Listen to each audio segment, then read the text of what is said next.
Muy buenos días. La Superintendencia de Electricidad y Combustibles les da la más cordial bienvenida a la tercera charla relacionada con el Reglamento de Seguridad de las Instalaciones de Consumo de Energía Eléctrica, Decreto Supremo 8. Las consultas pueden realizarlas a través del chat de consultas, habilitado para eso, ubicado al costado superior derecho, donde aparece el símbolo de preguntas. Y estas serán atendidas una vez finalizadas las ponencias y las que no se alcancen a contestar serán respondidas al finalizar el ciclo de charlas, y quedarán publicadas en el sitio de consultas frecuentes de esta superintendencia.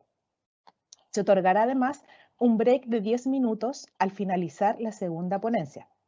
Se compartirá también un link para responder una encuesta de satisfacción en el mismo chat al final de las presentaciones. Las presentaciones y videos de las charlas serán publicadas al finalizar el ciclo de estas en un link que se encontrará disponible en la página de la Superintendencia. A continuación, saludamos a los expositores que hoy nos acompañan. Giselle Brancalis Fortunati, profesional de Departamento Técnico de Inspección de Electricidad. Javier Hernández Venegas, profesional de la Unidad de Energías Renovables y Electromovilidad. También saludamos a toda la ciudadanía que nos acompaña hoy. Ahora invitamos a Giselle Brancalis, profesional del Departamento Técnico de Inspección Eléctrica, para que comience su exposición del pliego técnico normativo RIC 7, instalaciones de equipos, y posteriormente del pliego técnico normativo RIC 8, sistemas de emergencia. Giselle, adelante, por favor.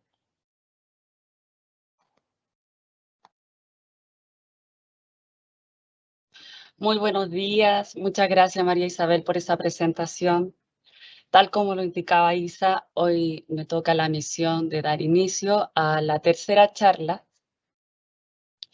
y principalmente hoy veremos los pliegos normativos referentes a instalaciones de equipo y sistemas de emergencia y corte en punta.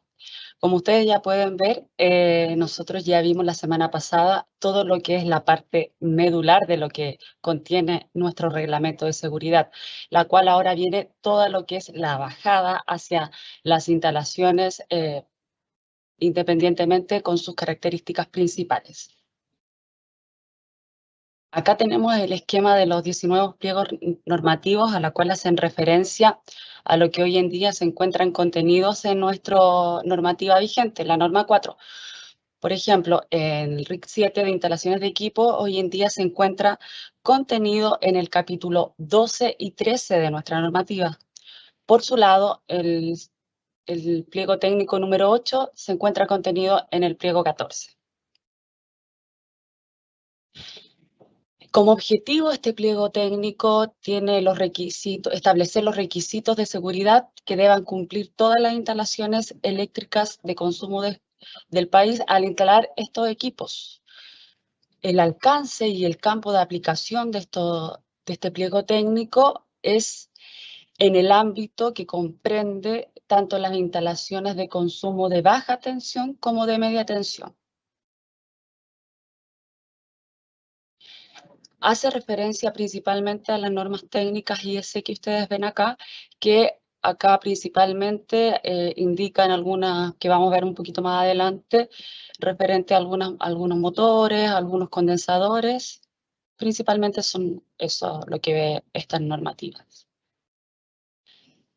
Referente a la terminología, acá me gustaría hacer una pausa porque, bueno, como ustedes ya han visto más o menos, la metodología, o sea, la estructura de los pliegos en todas es la misma.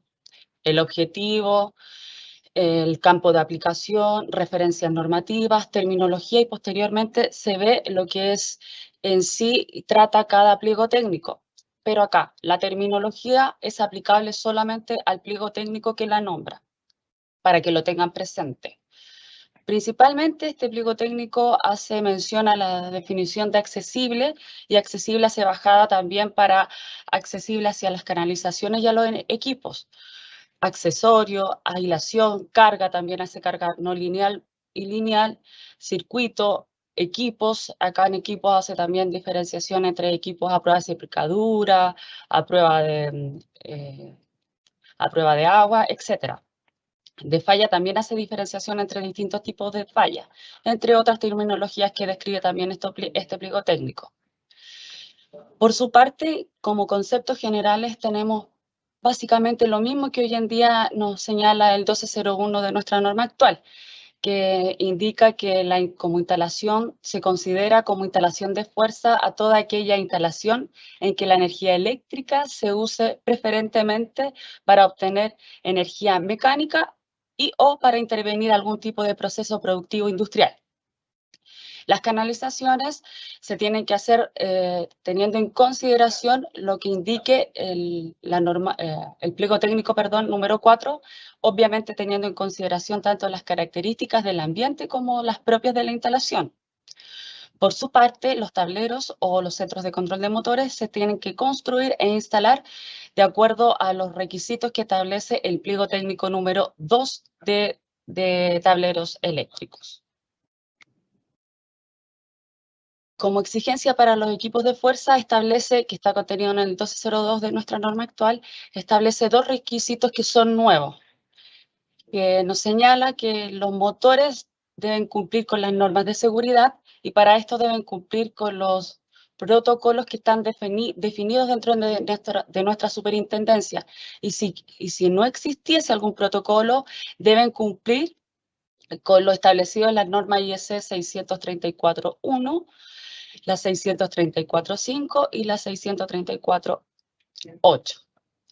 Por su parte, también el instalador responsable de la instalación deberá entregar al usuario la información que le sea aplicable de esta siguiente lista, que es una lista más o menos de 20 características que principalmente son las propias que trae cada motor o máquina. Por ejemplo, corriente de arranque, número de serie de la máquina, año de fabricación, las temperaturas ambiente visibles, la masa total que pesa el equipo, el torque, etc.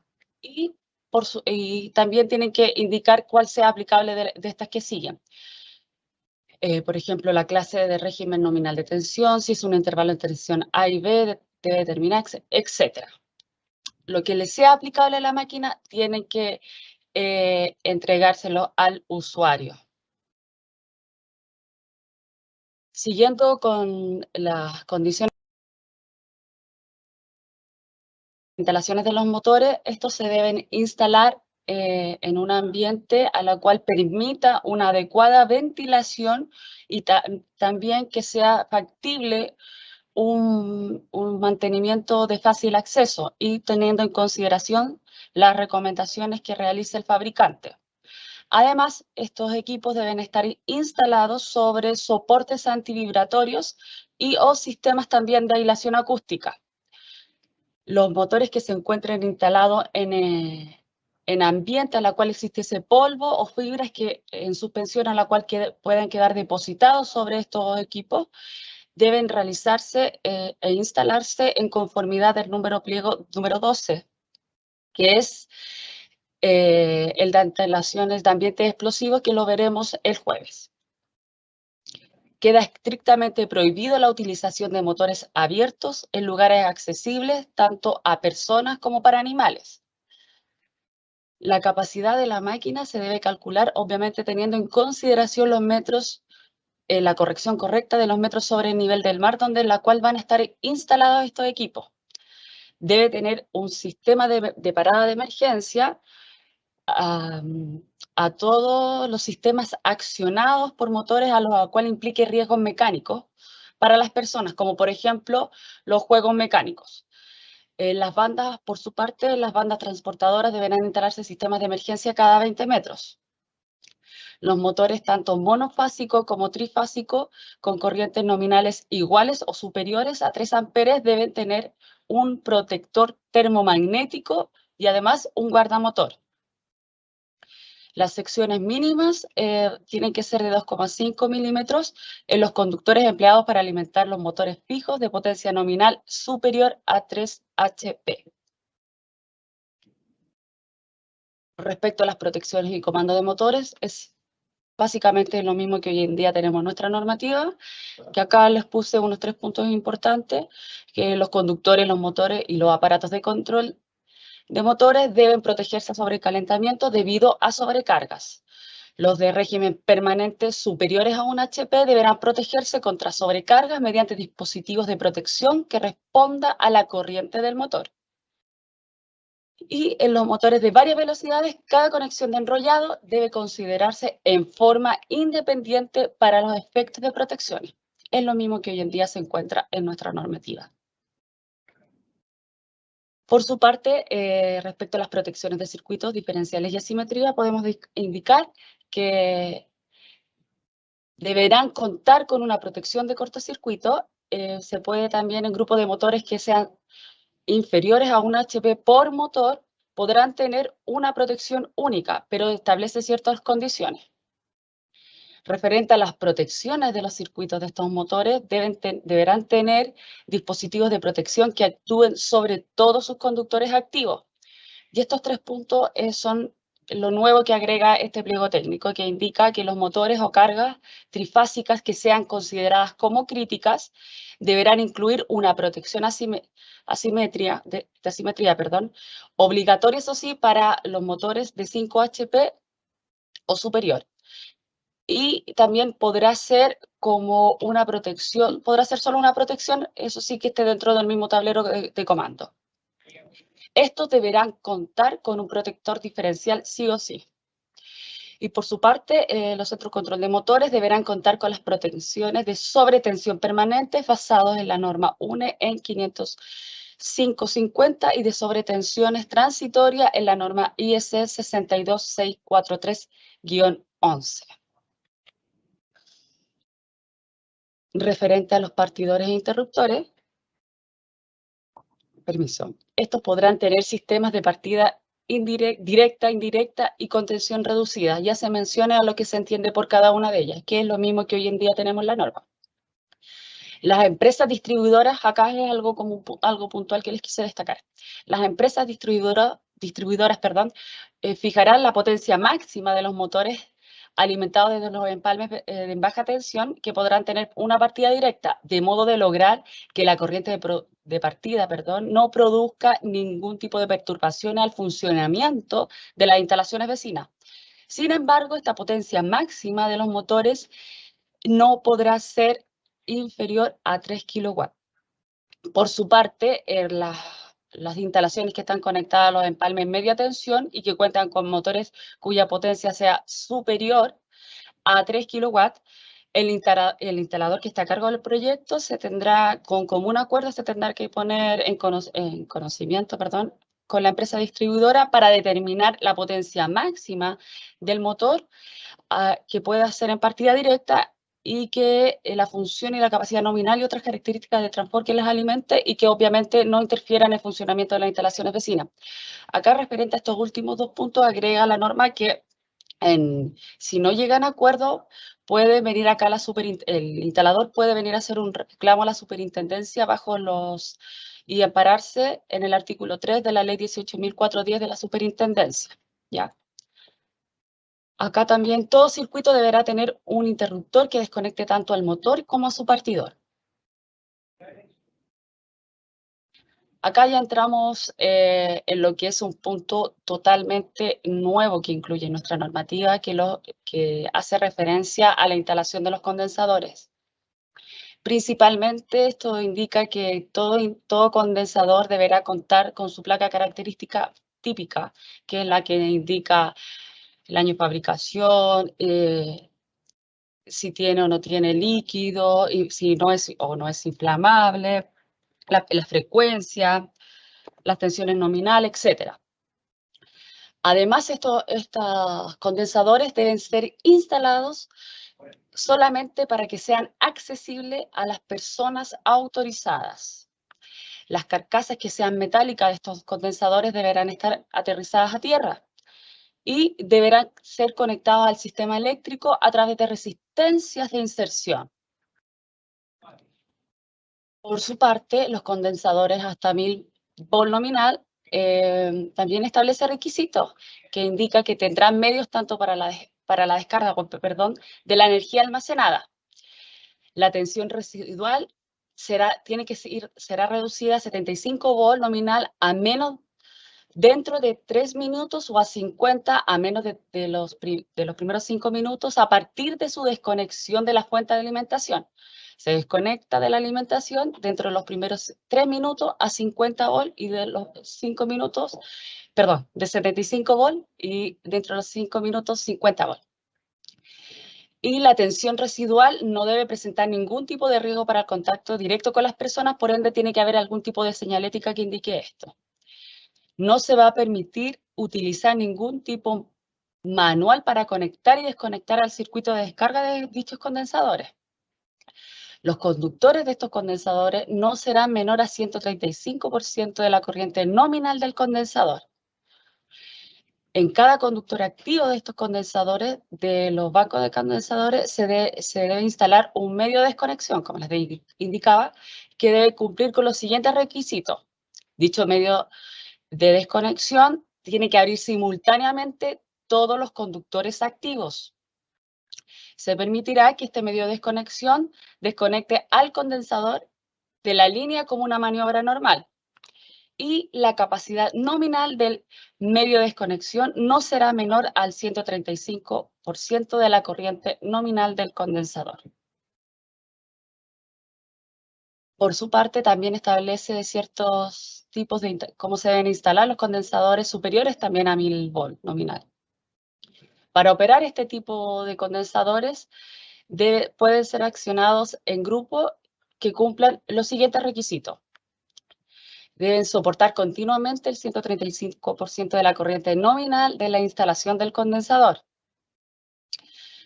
Debe interrumpir la corriente tanto de carga máxima, continua del condensador, del banco condensador o de la instalación de los condensadores que sean desconectados como unidad. El soporte debe soportar la máxima corriente de arranque y también soportar las corrientes producidas por fallas de los condensadores en el lado del desconectador. Referente a las protecciones de sobrecorriente, se deben instalar un medio para detectar e interrumpir cualquier falla. Esto puede ser tanto individual como en grupos. Los condensadores que no lleven indicación de temperatura máxima admisible en su placa característica no van a poder ser no puedan ser instalados en ambientes que sean de 50 grados Celsius o superior.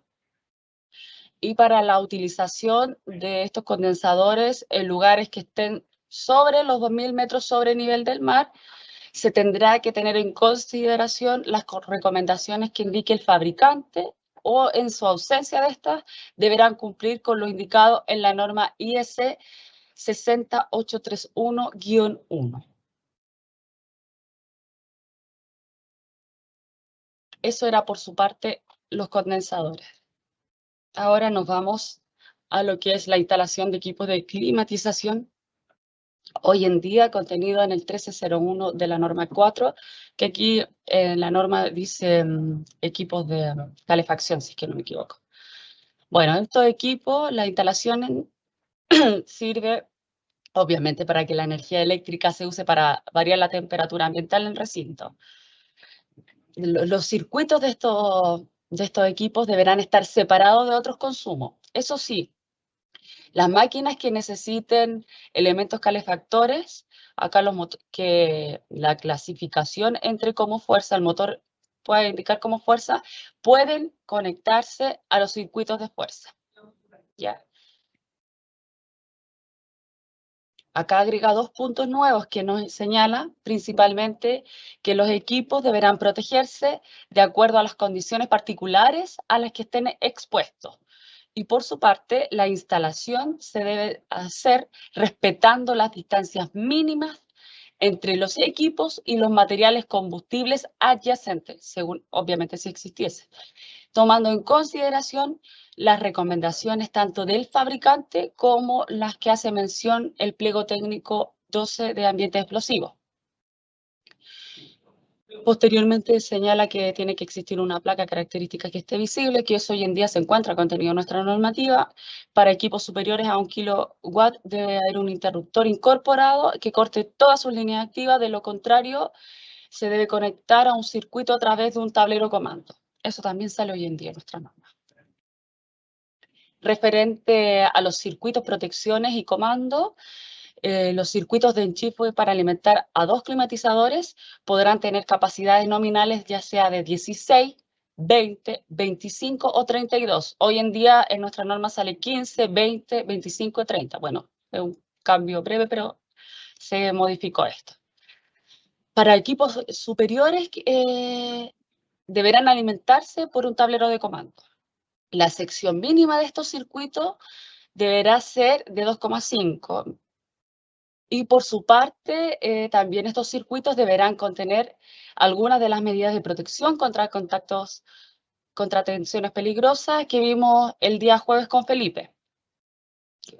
Y acá agrega 2 puntos nuevos que señala que los dispositivos de interrupción controlados térmicamente y la combinación de termostatos e interruptores controlados manualmente podrán utilizarse simultáneamente tanto para controles y también para medios de desconexión, pero establece ciertas condiciones. Acá, muy importante, todos los circuitos deberán contar con protección tanto termomagnética como su protección diferencial. Y los circuitos se deben canalizar según la sección número 7 del pliego número 4.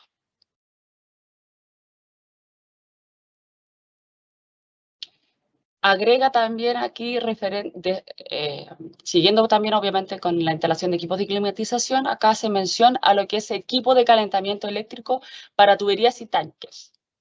Ya se la bajada ya directamente como por tipo de elemento que les mostraré a continuación. Bueno, estos equipos deben estar aprobados como adecuados para su uso si están preparados tanto para el entorno físico, químico y térmico. Además, obviamente, se tiene que tomar en consideración las recomendaciones que indique el fabricante para su instalación. Deberán también estar instalados de modo que queden protegidos contra los daños físicos a los cuales pudiesen estar expuestos. Las superficies externas que funcionen a 60 grados o superior deben estar protegidas y separadas térmicamente, aisladas para proteger obviamente a las personas al contacto. Y también se deberán instalar avisos de señalética de precaución a intervalos frecuentes a lo largo de la tubería o el tanque, para evitar el contacto con la persona que pueda sufrir algún tipo de quemadura. Por su parte, el elemento de calentamiento por resistencia, estos serán sujetos a la superficie que se quiera calentar por medios que no sean obviamente aislantes térmicos. Cuando se instalen en tuberías flexibles, deben tener la capacidad de flexión compatible con la tubería. Referente a los cables de alimentación, eso sí, los cables fríos y los conductores terminales de los calefactores a la cual de los elementos de resistencia deben ser adecuados a la temperatura a la cual van a estar expuestos. Y también se va a permitir que los conductores no calefactores puedan estar cubiertos por un aislante térmico. Y finalmente, el tema de calentamiento por impedancia, las superficies externas accesibles a la tubería o el tanque pueden ser calentadas, estarán físicamente protegidas también, separadas o térmicamente aisladas. Todo sistema de calentamiento por impedancia para tuberías y tanques, a la cual funcione a más de 24 volts, pero no a más de 50, debe ser puesto a tierra en los puntos designados que establezcan. Los conductores que estén conectados al secundario del transformador tendrán una capacidad de al menos 100% de la carga total de dicho calentador. Por su parte, el calentamiento por inducción, las bobinas que operan a tensiones que son superiores a 24 volts deben estar protegidas dentro de las cubiertas no metálicas o metálicas con ranuras en sitios tanto aislados para proteger obviamente a las personas. Y referente a los caminos de parásitas, de estas deben ser conectadas equipotencialmente para evitar formación de arco. O sea, acá como resumen, podemos ver que prácticamente es lo mismo que hoy en día está contenido en nuestra normativa, hace salvedades importantes en relación al tema de seguridad. También agrégalo como lo vimos el tema de los condensadores, que básicamente es lo mismo que hoy en día se viene realizando en las instalaciones, y agrega este tema que hace la bajada respecto a las instalaciones de equipos de climatización. Eso es como resumen referente a este pliego de instalaciones de equipo. Por su parte, ahora vamos a ver lo que es el sistema de emergencia. Como objetivo, establece los requisitos que deben cumplir todos los sistemas de emergencia y de instalaciones que estén dentro del país. El alcance y el campo de aplicación de esto es para todos los sistemas de emergencia que estén instalados en las instalaciones de consumo a lo largo del país, como les comentaba. Refiere a las normas IEC y algunas UNE que principalmente son de los equipos que se utilizan en dichos sistemas de emergencia, como son las UPS, algunas baterías. Eso es principalmente. Terminología define iluminación, que se entiende por iluminación de seguridad, iluminación de evacuación, la iluminación de antipánico, iluminación de zonas de trabajo riesgoso, señaléticas de seguridad, entre otro tipo de terminologías. Bueno, estos sistemas de emergencia están destinados a suministrar iluminación, fuerza o ambos a los equipos y áreas designadas en el caso de que falle el suministro de energía desde la red pública o en el caso de algún tipo de accidente de elementos previstos para suministrar, distribuir y controlar la iluminación y fuerza esenciales para la seguridad de la vida humana.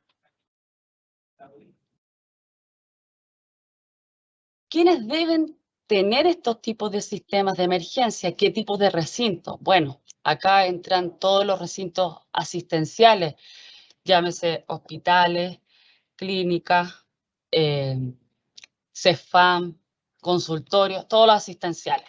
Por su parte, también los recintos educacionales, liceos, universidades, etcétera. Hoteles, teatros, cines, aeropuertos, recintos deportivos, bares, cafeterías, los edificios que contengan de 5 pisos o más, los estacionamientos cerrados y los cubiertos que cuenten con más de 5 estacionamientos, entre otros. Por su parte también entran en esta categoría las autopistas y también las electrolineras y los procesos industriales a cualquier tipo de interrupción accidental pueda comprometer la seguridad de las personas. ¿Qué consumo debe alimentar nuestro sistema de emergencia? Bueno, acá el consumo que debe alimentar es el alumbrado de escape, que ahora se entiende como iluminación de seguridad.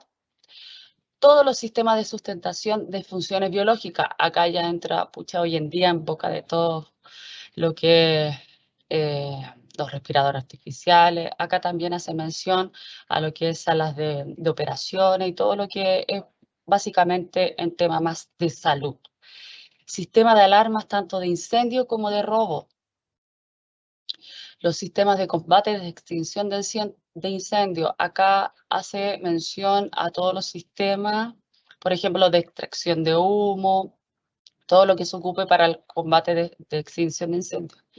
Sistema de alimentación de centros de carga de transporte público, las unidades de suministro de combustible que están contenidos en el decreto 138 del año 2015 del Ministerio de Energía, y todo otro consumo que tenga características similares. También se puede alimentar como sistema de emergencia.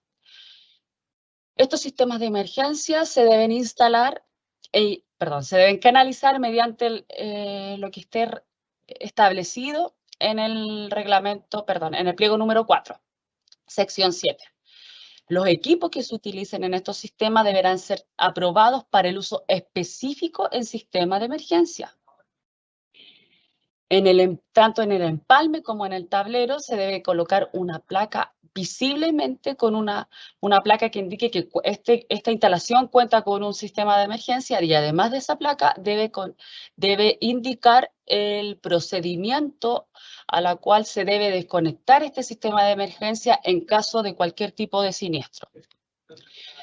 Para edificaciones de más de 5 pisos deberá instalarse un sistema de control a distancia, que esto tiene que estar tanto en la recepción o en la consejería, y se debe hacer en relación a lo que indica el punto 675 del pliego 2, que aquí básicamente es que dice que tiene que haber un botón que haga como un paro de emergencia, para que se entienda, que desconecte este sistema de emergencia ante cualquier tipo de siniestro. Estos sistemas de emergencia deben ser periódicamente probados, y estas pruebas en ningún caso pueden superar el año. Y además debe existir un registro de esas pruebas y estar disponibles en caso de alguna fiscalización de la superintendencia. Acá vamos a la clasificación de los sistemas de emergencia contenido en el 14.2 de la norma 4. Pero esto es nuevo, esta es una nueva clasificación. Como grupo 0, acá entran todos los que alimentan consumos que no toleran interrupciones superiores a los 15 minutos. Por su parte, el grupo 1 son los que alimentan consumos que no toleran interrupciones superiores a los 15 segundos. Y el grupo 2 son los que alimentan consumos que no toleran interrupciones. Grupo 0, superior a 15 minutos. Grupo 1, superiores a 15 segundos. Y el grupo 2 no tolera ningún tipo de interrupción. Esto es nuevo, porque la clasificación era distinta a la que hoy tiene contenida en la norma 4. De cómo se alimentan nuestros sistemas de emergencia. Bueno, este sistema se puede alimentar por baterías acumuladores, por grupo motor generador, por este tipo de equipos autoenergizados, por UPS y por empalmes separados también. Esto también está contenido hoy en nuestra normativa. Por acá yo les destaqueo algunos puntos que son nuevos. De las baterías de acumuladores podemos decir que esto sirve para alimentar tanto el grupo 0, el 1 o el 2. Perdón. El funcionamiento de esta batería debe ser capaz de mantener una tensión no menor al 85% del valor nominal. Esto sí lo debe tener constante y debe soportar no inferior a 60 minutos toda la carga. Y para edificios de más de 5 pisos, estos 60 minutos se pasan a 120 minutos. O sea, 120 minutos deben funcionar las baterías y ser capaces de tener una tensión no menor al 85% del valor nominal. Dichas baterías deben tener una vida mínima de 10 años en 20 grados Celsius, o sea, en condiciones de 20 grados Celsius. También estas deberán estar ubicadas en un recinto que permita una fácil ventilación, de modo de evitar que se produzcan acumulación de gases. Y las instalaciones de dichas baterías deberán cumplir lo establecido en la norma 1 en 502.72-2. Por su parte, el grupo motor generador también sirve para alimentar los 3 grupos, pero aquí hace mención y una salvedad respecto al grupo número 1 y 2, que deberán contar sí o sí con equipo de control de transferencia automática, porque recuerden que el 2 es el que no tolera interrupciones y el grupo 1 el de los 15 segundos. Pero por su parte, el grupo 0, ya que el grupo 0 está establecido que son los consumos que superan 15 minutos de desconexión. Esto, ningún problema, que pueden estar conectados y hacer transferencia manual. Estos motores deberán tener un estanque de combustible a la cual permita el funcionamiento a plena carga de 120 minutos como mínimo. Acá en la norma, la actual, me parece que sale 90, ahora se amplía a 120 minutos como mínimo. Referente a las unidades autoenergizadas, podemos decir que estas deben ser tales como para mantener el 87,5% de su tensión nominal durante un mínimo de 60 minutos a plena carga. Y para edificios hasta 5 pisos y los de superiores para asistenciales, educacionales, etcétera, debe ser de 120 minutos. Las unidades de potencia sin interrupción, más conocidas como UPS, estas deberán cumplir con el protocolo de análisis y ensayo que se establezca en esta superintendencia o en caso de que no existiese, deben cumplir con la norma IS 62040-1, 2, 3 y 4. También estos equipos sirven para alimentar los consumos de los grupos 0, 1 y 2. Y además debe indicar el mínimo de tiempo de espera del mantenimiento de dicha UPS.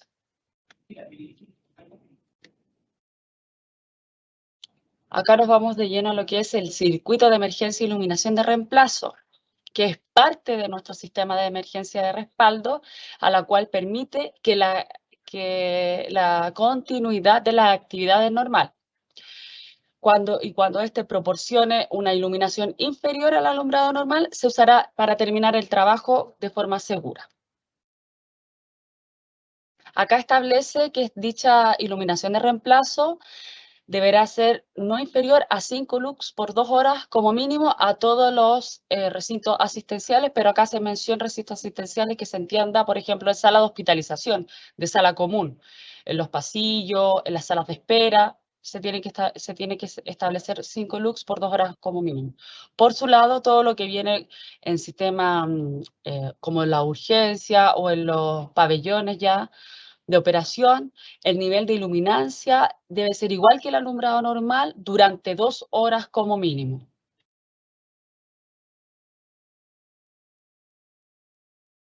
Dichos circuitos deberán ser construidos con canalizaciones que sean retardantes a la llama, no propagadoras de esta, y a su vez deben estar libres de gases tóxicos y halógenos.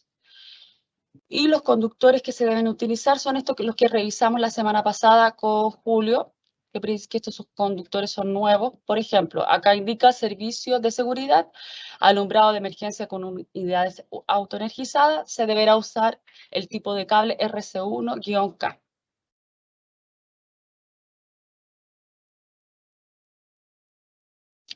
Bueno, los circuitos de emergencia deberán ser totalmente independientes. Aquí hace una excepción, claramente, pero es como muy obvia, que esta condición se exceptúa de esta condición a todas las instalaciones cuya fuente de alimentación está destinada y dimensionada para suplir la carga total de la instalación.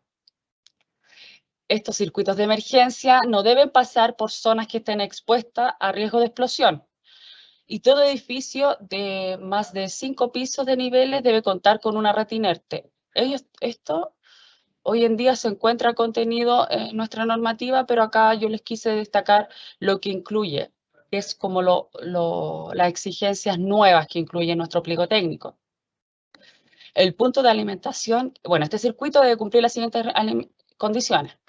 El punto de alimentación deberá estar ubicado en el primer piso, en la fachada de este, y debidamente señalizado que indique red inerte de bomberos. Esto es lo nuevo. El punto B también es totalmente nuevo. Esta red tendrá a lo menos una alimentación por piso en un lugar visible que no esté a más de 40 metros en cualquier dirección de salida de emergencia, escalera, puerta, etc. Los conductores empleados serán los indicados en la tabla 8.1, que fue la que vimos anteriormente. Esto es como, bueno, esto está contenido, dice la capacidad mínima del circuito será de 5 kW en disposición monofásica, pero agrega esto como nuevo. Y los conductores serán de una sección mínima de 4 milímetros. Esto es nuevo. Referente a las canalizaciones, deben ser embutidas o preembutidas, utilizando para ello ductos metálicos que cumplan con los requisitos definidos en la tabla que veremos a continuación. Y una resistencia al fuego mínima de RF90. Esto también es exactamente lo mismo que hoy en día establece, y los circuitos, los enchufes de dicho circuito deberán estar claramente identificados. Referente a lo que entendíamos por canalización, esto también es la tabla que les explicaba a Julio la semana pasada, donde indicaba, por ejemplo, el código 5, que tiene que ser mínimo 5, el que sigue también 5, si es 4 ya nuestra canalización no cumple, en este caso para dicho tipo de circuito.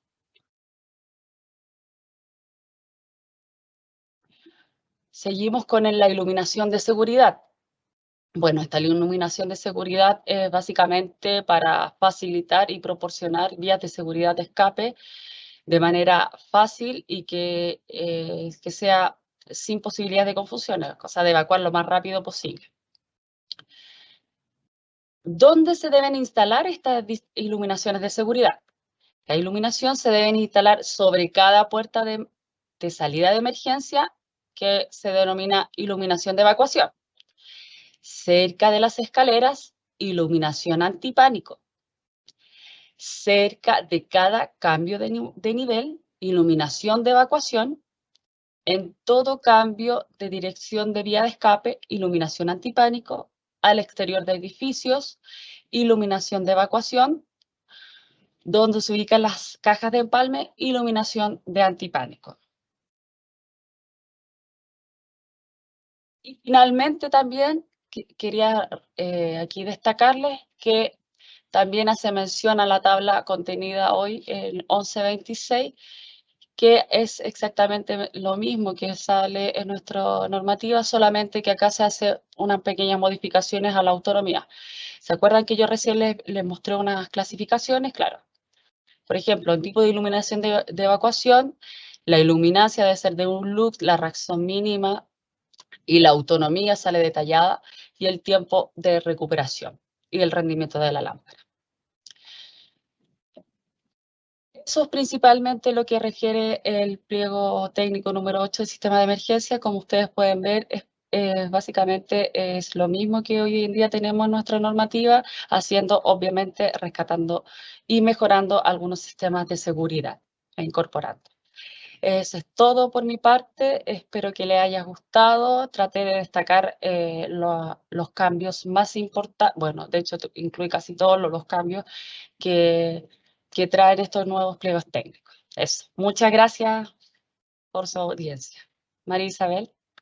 E invitamos a Javier Hernández, profesional de la Unidad de Energías Renovables y Electromovilidad, para que nos presente el pliego técnico normativo RIC 9, Sistemas de Autogeneración. Javier, adelante, por favor. Perfecto. Estoy proyectando. Y muchas gracias, María Isabel. Sí, ahí está. Perfecto. Bueno, primero que todo, muy buenos días a todos, ¿cierto? Mi nombre es Javier Hernández, trabajo en la Unidad de Energías Renovables, como dijo María Isabel, ¿cierto? Y el día de hoy vamos a tocar el pliego técnico RIC número 9, que tiene que ver con los sistemas de autogeneración. Ya, como dijeron mis compañeros anteriormente, acá se muestra el esquema de los diferentes 19 pliegos técnicos, dentro de los cuales nosotros vamos a hablar justamente el día de hoy de lo que sería el actual capítulo 14, ¿cierto? De la norma 4/2003, y que obviamente trae un montón de nuevas exigencias, ¿cierto? Y de regulación, debido a que vamos a justamente hablar todos estos problemas que habían antiguamente con el relé de potencia inversa, ¿cierto? De cómo yo me conecto a la red. Por lo tanto, hoy día, ¿cierto? Vamos a tratar de que esto quede un poquito más claro, ¿ya? Entonces, primero tenemos que este pliego técnico 9, ¿cierto? Tiene como objetivo, ¿cierto? Establecer los requisitos de seguridad que deben cumplir todos los sistemas de autogeneración en las instalaciones de consumo de energía eléctrica del país. Entendemos ya lo que es instalación de consumo, ¿cierto? De la unidad de medida, ¿cierto? O del medio hacia adentro. Dentro del alcance y campo de aplicación, ¿cierto? Esto va a aplicar siempre al diseño, la ejecución, la inspección y el mantenimiento y conexión de todas estas instalaciones de consumo que van a operar en paralelo con la red eléctrica de distribución. Hay que entender eso, ¿cierto? Vamos a operar en paralelo. No son aplicables las disposiciones de este pliego a las instalaciones a las que se refiere el inciso sexto del artículo 149 y el artículo 149 de la Ley General de Servicio Eléctrico. En otras palabras, generación distribuida, ¿cierto? Entonces, este pliego técnico va a hablar solamente de instalaciones de autogeneración que no inyectan energía a la red, a diferencia de la generación distribuida.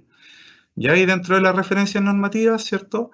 Tenemos, ¿cierto? Lo que es la IS 62, la 60.255-1, que va a estar principalmente ligada a el relé de potencia inversa.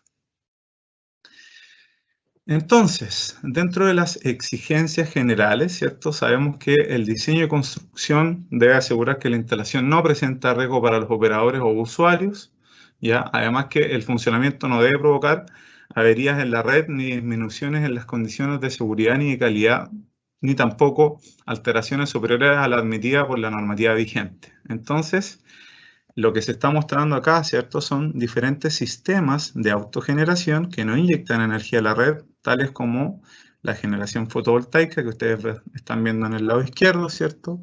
O la aerogeneración, ¿cierto? O a través de un aerogenerador, ¿verdad?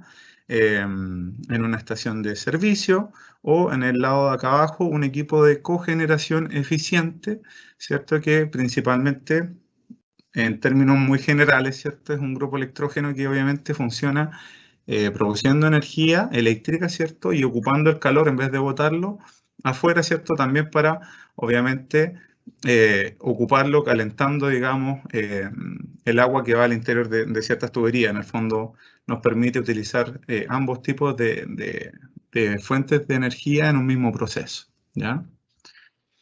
Dentro de la terminología, ya que establece este nuevo pliego técnico, tenemos algunas cosas que son bastante nuevas, ¿ya? Y dentro de ellas se habla de la anti-isla, ¿ya? Entonces, la anti-isla no es más que un sistema de protecciones que consiste en el uso de relés o controles que evitan el abastecimiento y consumo del sistema de distribución en forma aislada al resto del sistema interconectado. ¿Qué quiere decir esto? Que de alguna manera yo no puedo entregar energía a la red con un sistema de esto. Es decir, si opera la red eléctrica de distribución y yo tengo mi sistema de generación, estos sistemas de generación tienen que contar con esta protección de modo de no estar inyectando energía a la red, ¿cierto? Porque de alguna manera van a ver, ¿cierto?, que se produjo una isla, por lo tanto, ellos deberían dejar de funcionar. ¿Ya? La isla ahí habla de la condición cuando se produce un corte de la energía eléctrica suministrada por la empresa distribuidora y queda aislada, permanece separado del resto de la red eléctrica, quedando energizada solamente por los equipamientos de generación. La isla interna es una condición que se provoca cuando, igual como le dije anteriormente, ¿cierto? Se ha producido un corte de energía en la red eléctrica de distribución, ¿cierto? Y la instalación en el interior de consumo queda aislada del resto del sistema de distribución, pero queda energizada por los equipamientos de generación, ¿cierto? Porque en este caso, dentro del alcance, ¿cierto?, se permite que funcionen estos sistemas de autogeneración en el modo isla interna, es decir, siempre funcionando desconectados de la red eléctrica para no inyectar energía hacia ella. Otra de las cosas interesantes dentro de la terminología de este pliego lo son el equipo de monitoreo de generación, ¿cierto? Que en este caso, vamos a ver más adelante, que se exige para instalaciones cuya capacidad es mayor a los 30 kilowatts de potencia instalada, ¿cierto? También tenemos los equipos de monitoreo de inyección, que son una parte fundamental, debido a que va a estar destinado de manera exclusiva al sistema de limitación de inyecciones, ¿cierto? Más adelante también lo vamos a complementar, ¿ya? Por otro lado, tenemos el interruptor de acoplamiento, ya que es la imagen derecha inferior que ustedes están viendo acá, que no es más que un dispositivo de protección con capacidad de apertura bajo corrientes de carga y de cortocircuito, ¿cierto? Es capaz de abrir, ¿cierto?, este circuito incluso en condiciones de falla o operación normal, y el cual se compone de dos dispositivos eléctricos de desconexión conectados en serie, como en el caso de acá, se ven dos contactores más robustos, ¿cierto? Y en el lado de acá arriba tenemos la protección RI, ¿ya?, que es una protección que actúa sobre el interruptor de acoplamiento que está acá abajito, cuando al menos un valor de operación del sistema de distribución se encuentra fuera del rango de ajuste de esta protección, entendiendo que, obviamente, acá hablamos de los valores de tensión y de frecuencia, ¿ya? Además, esta protección RI, como se indica acá, vamos a verlo más adelante, ya en este pliego se habla de la protección RI centralizada y también de la protección RI complementaria, ¿ya? Entonces, lo que se habla acá es que obviamente esta protección pudiese estar integrada en un inversor o puede ser externa al inversor. Dentro de las terminologías que también tenemos en este pliego está la potencia nominal del generador, ¿cierto?, de este equipo, que va a ser la sumatoria de las potencias máximas de la unidad generadora.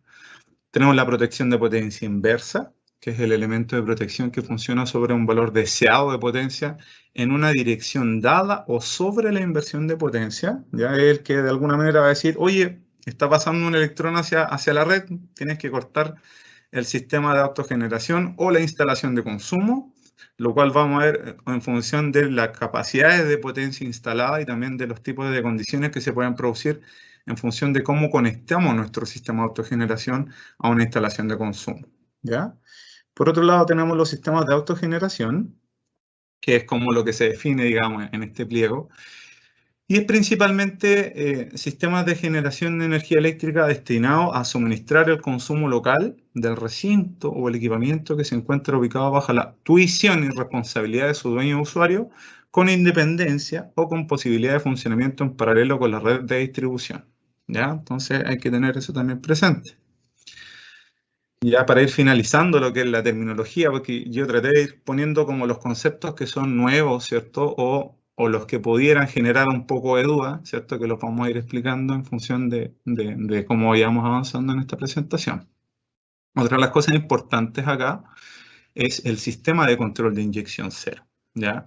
Este es un sistema de control dinámico de potencia conformado por dispositivos eléctricos y o electrónicos que impiden la inyección de potencia a la red pública a través de la modulación de la generación para corregir la diferencia entre la potencia generada y la potencia consumida en la instalación. También tenemos estos conceptos que se trajeron acá del actual capítulo 14 de la norma 4/2003, ¿cierto? En el cual se habla de los sistemas de transferencia abierta, en el cual un sistema de transferencia abierta es el estado de operación en el cual el traspaso de consumo desde la red de distribución pública al sistema de generación se realiza sin interconexión eléctrica entre ambos sistemas, mientras que tenemos un sistema de transferencia cerrada, el cual es el estado de operación en el cual el sistema de generación y la red pública permanecen interconectados en sincronismo en forma momentánea o permanente. En términos simples, ¿cierto? Castellanizando un poquito esto, los sistemas de transferencia cerrada son aquellos donde tenemos, por ejemplo, los sistemas de generación fotovoltaica, ¿cierto? Donde yo ahí estoy interconectado con la red, ¿cierto? Y puedo permanecer en sincronismo. Mientras que los de transferencia abierta yo voy a tener que ir, desconectar la red, ¿cierto? Para poder volver a conectar mi equipamiento de generación, ¿ya? Y también tenemos el tablero de punto de conexión, ¿cierto? Que es un tablero nuevo que no existía en las instalaciones de consumo y que va a estar principalmente enfocado en albergar, ¿cierto? Todas estas protecciones nuevas de las que hemos estado hablando. Llámese protección RI, interruptor acoplamiento, relé de potencia inversa, según corresponde en función de la potencia que tenga nuestro equipamiento de autogeneración. Entonces, sigamos. Dentro de las exigencias generales quise hacer una especie de resumen, ya como para que en el fondo tengan una receta de cocina en el cual les permita a ustedes saber qué es lo que deberían tener para poder cumplir con ello. Entonces, tenemos la letra A. Las instalaciones eléctricas de un sistema de autogeneración no deberán mantener tensión en la línea de distribución ni dar origen a condiciones peligrosas de trabajo para el personal del mantenimiento y explotación de la red de distribución. ¿Qué quiere decir esto? Hay que recordar que los sistemas de autogeneración, ¿cierto?, pueden estar funcionando en paralelo con la red, ¿ya? Entonces, lo que se busca, ¿cierto?, es evitar que haya un electrón que vaya hacia la red, por eso que existen estas protecciones de potencia inversa y estos equipos de limitación de inyección o equipos de inyección cero, ¿cierto?, con el fin de que no vaya a ser que haya algún operario de la red eléctrica distribuidora realizando un mantenimiento, ¿cierto?, y obviamente esa línea queda energizada por este equipamiento de autogeneración, que puede estar conectado de manera irregular, lo cual también se viene a atacar, digamos, en este pliego técnico 9. Entonces, eso es un poquito como para que se entienda. No es que seamos majaderos con el tema de que no puedo tener un sistema de autogeneración, si al final lo que se busca es principalmente no entregar esa energía a la red, ¿ya? Por otro lado, la potencia máxima de los sistemas de autogeneración no podrá ser superior a la capacidad del empalme, ¿ya? Entonces, obviamente yo voy a estar limitado con estos sistemas de autogeneración, ¿ya? Pero a diferencia de la generación distribuida, donde yo tengo un límite, que son los 300 kilos, acá me veo limitado por la capacidad del empalme. Entonces, podría yo, por ejemplo, tener un hospital, por así decirlo, ¿cierto?, donde tengo un consumo, ¿cierto? Un empalme de, no sé, 3 megas y podría eventualmente incluso yo tener un sistema de autogeneración de hasta 3 megas, ¿ya? Por otro lado, previo a la ejecución de un sistema de autogeneración, ¿cierto? Se deberá solicitar el informe de condiciones previas o factibilidad técnica de suministro ante la empresa distribuidora definida en el artículo 5.3 de la norma técnica de distribución. ¿Qué quiere decir esto? Y acá por eso puse este formulario de solicitud de factibilidad técnica, ¿ya? Nosotros como superintendencia oficiamos, digamos, a las distribuidoras hace un tiempo atrás para que ellos pudieran incorporar en el certificado de factibilidad técnica, ¿cierto? La solicitud de ustedes, ¿cierto? De los diferentes usuarios o ciudadanía en función de si quieren tener un sistema de autogeneración o incluso la infraestructura para una electromovilidad. Entonces eso eventualmente hoy día ya existe, ya está operativo, por eso es lo que quisimos mostrar ahí, porque eso va a ser uno de los antecedentes que van a tener que entregar cuando se realice la declaración, o más bien dicho, la comunicación de puesta en servicio de un sistema de autogeneración. Dentro de las exigencias generales, ¿cierto? Previa a su puesta en servicio deberá ser declarado mediante una comunicación de energización ante la superintendencia. Y ahí les doy un guiño, un adelante de lo que se nos viene para este año, ¿cierto? El TE5, que va a ser un trámite de uso exclusivo para su declaración, el cual ya está en desarrollo, ¿cierto? Ya lo tenemos ahí en desarrollo, donde se van a pedir hartas cosas y por lo tanto es un tema que ya va avanzando. Por otro lado, toda instalación eléctrica de un sistema de autogeneración debe ser proyectada y ejecutada bajo la supervisión directa de un instalador eléctrico autorizado por la superintendencia de la clase A o B. Ya hay que tener presente que en un sistema de autogeneración ustedes ya se dieron cuenta que la limitante está asociada a un empalme y por lo tanto acá vamos a tener instalaciones que pueden tener capacidades muy altas, ¿cierto? Y por lo tanto hay diferentes tipos de generación. Ya no solamente fotovoltaica, cogeneración, puede haber una generación diésel, entonces obviamente los conocimientos que se requieren son un poquito más complejos, ¿ya? Donde hay que tener otro tipo de competencias para poder realizar la proyección y también el mantenimiento de este tipo de instalaciones. Por eso es que está en esa exigencia. Además, deberá cumplir con el sistema de protección de interconexión hacia la red, el cual vamos a explicar un poquitito más adelante, ¿ya? Y lo importante acá es que se deberán regularizar las instalaciones de autogeneración que sean detectadas por las empresas distribuidoras. Acá también establecemos el procedimiento de información y cómo se debiera normalizar este tipo de instalaciones por parte del usuario, ¿ya? Todas aquellas materias relativas al diseño, construcción, mantenimiento, reparación, modificación, inspección, fabricación, ¿cierto? De todo lo que está escrito ahí, se establecerán en conformidad con las instrucciones técnicas de carácter general que emite la superintendencia para tales efectos. En ausencia de estas, podrán aplicarse las instrucciones técnicas normativas definidas bajo los artículos 149 bis, en este caso de generación distribuida. ¿Qué quiere decir esto?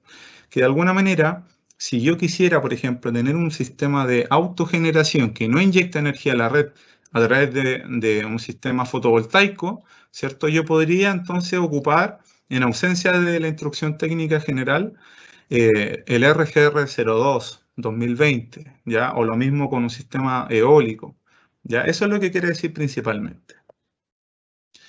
Por otro lado, y también ahí les hago el guiño de lo nuevo que hemos estado realizando durante este año, ¿cierto? Este mismo pliego, el pliego técnico 9, de acuerdo a su punto 5.7, ¿ya? Establece que se requiere contar con un trámite que permita monitorear y fiscalizar las instalaciones de autogeneración que hay en el país, por eso que le dice el guiño del T5, y en otro de sus puntos, en el 5.13, establece que los sistemas de autogeneración aislados de la red y de distribución deberán ser diseñados y declarados de acuerdo a la instrucción técnica de carácter general que imparta la superintendencia y no les serán aplicables las disposiciones técnicas de este pliego, ¿ya? Por eso pusimos ahí en esta imagen del lado derecho la instrucción técnica general RIC 9.1-2021, que es la que está recién sacadita del horno, ¿cierto? Entró en vigencia durante este mes, en mayo de este año, y es el que va a regular las instalaciones de autogeneración que están aisladas de la red eléctrica, específicamente sistemas fotovoltaicos aislados. Por eso es que se muestra la imagen ahí abajo. ¿Ya? Esas son otras de las novedades que trae también parte de este pliego. Por otro lado, ahora vamos a hablar la detección de los sistemas de autogeneración de manera irregular. ¿ya? Entonces acá se establecen ciertos procedimientos, ¿ya? Exigencias para usuarios como también para la empresa eléctrica distribuidora. Es un poquito engorroso, pero lo vamos a tratar de explicar de manera bastante simple. 5.18.1, ¿ya? Se notificará al usuario en forma inmediata con copia de la superintendencia, indicándole que debe dejar de operar dicho sistema y le informará que debe proceder con la normalización en un plazo no superior a 60 días hábiles. Esa es como la exigencia que debe tener la empresa eléctrica distribuidora cuando detecta una instalación de autogeneración de modo irregular. Ya, eso es como lo primero. Luego, en el caso de que en esa misma inspección o visita, ¿cierto?, donde la empresa distribuidora haya visto esto, ¿cierto? En el caso de que este usuario cuente con un medidor electromecánico o un medidor unidireccional, se deberá cambiar este medidor en forma inmediata a un medidor bidireccional que cumpla las exigencias de la sección número 8 de este pliego, que es donde se habla principalmente, y vamos a ver más adelante, de los anexos técnicos de la norma técnica de distribución. Pero en estricto rigor, se busca que si hay un medidor que está en una instalación irregular, sea cambiado inmediatamente con el fin de que, obviamente, puede que no esté realizando una correcta medición de los consumos, ¿cierto? Y por lo tanto, podría estar incluso girando al revés. Por lo tanto, ahí lo que se busca es también, aparte de cambiar el medidor, ¿cierto?, auditar que no existan inyecciones de energía a la red que pongan en peligro la operación de la red, ¿ya? Por otro lado, en el caso de que la empresa distribuidora detecte que el sistema de autogeneración irregular inyecta energía cuando la red o el empalme del cliente queda sin suministro, es decir, él hace la prueba botando el disjuntor o la protección general que está en la unidad de medida o el medidor, ¿cierto? En ese caso, la empresa deberá contar en forma inmediata el suministro eléctrico de energía de la instalación y notificar a la superintendencia aportando los antecedentes que acrediten el hecho, ¿cierto? Porque eso es bastante grave, ¿cierto?, de que yo esté inyectando energía a la red. Ahora, 5.18.4. En el caso de transcurrido el plazo indicado en 5.18.1, ¿cierto? ¿Se acuerdan que hablamos de los 60 días? Entonces la distribuidora vio, dijo, hay una instalación irregular, tiene 60 días. Acá viene a decir que si no se normalizó la instalación o no se acordó con la empresa distribuidora un nuevo plazo para normalizar, la empresa deberá denunciar esto a la superintendencia aportando todos los antecedentes, ¿cierto?, que permitan acreditar la denuncia ante la superintendencia, incluso enviando una copia al usuario. Entonces, en el fondo es como, mira, te dije 60 días, no lo hiciste, ok, vuelvo a decirle a la superintendencia y te pongo a ti en copia. 5.18.5. En los casos en que la distribuidora detecte que el medidor bidireccional registra inyecciones después de la notificación, deberá denunciar nuevamente esto a la empresa, pero acuérdense, primero vimos un medidor que era unidireccional, le pidió que se cambiara, se le dijo que normalizara, se le dio 60 días y luego de eso, la empresa distribuidora detectó que incluso habiendo un medidor bidireccional, ¿cierto?, cuando se le pidió al usuario que no inyectara, este sigue inyectando, entonces ahí la empresa vuelve a denunciar esto y adjuntando la denuncia presentada a la superintendencia, indicándole que no puede operar su sistema y en caso de hacerlo podrá proceder el corte de suministro, ¿ya? En los casos que el usuario no acate lo indicado en los puntos anteriores, ¿cierto?, la empresa detecte por tercera vez inyecciones a la red, deberá denunciar por escrito esto a la SEC, informando la fecha en la que procederá el corte de suministro. Esa es como la parte final, ¿cierto? Entonces, de alguna manera, igual el usuario tiene como misión, ¿cierto?, esto de respetar, digamos, la no inyección de energía a la red, porque eso puede ser bastante peligroso. Entonces, de alguna manera, el 5.18.7 establece que cuando se acredite, ¿cierto?, su normalización de estos sistemas irregulares, ¿cierto?, se debe presentar un nuevo certificado de inscripción de comunicación de energización a la superintendencia, donde la distribuidora va a reponer el servicio dentro de las 24 horas siguientes, ¿ya? Como establece ahí, presentando un nuevo certificado de inscripción de comunicación de energización, porque el usuario va a decir si es un sistema de autogeneración o si va a ser un sistema que se acoja a la ley de generación distribuida. Él va a tener que ver ahí qué tipo de certificado es el que le solicita al instalador, ¿ya? Luego pasamos a los medidores, que están muy relacionados con el tema anterior, ¿ya? Las instalaciones que cuenten con sistemas de autogeneración con capacidad de funcionamiento en paralelo, ya con la red de distribución, deberán cumplir los artículos 5 y 19 de la norma técnica de distribución, ¿ya? Y contar con un equipo de medida que cumpla el 4.1 del anexo técnico de los sistemas de medición, el cual deberá ser implementado por la empresa distribuidora en conformidad al artículo 6.11 de la norma técnica de distribución.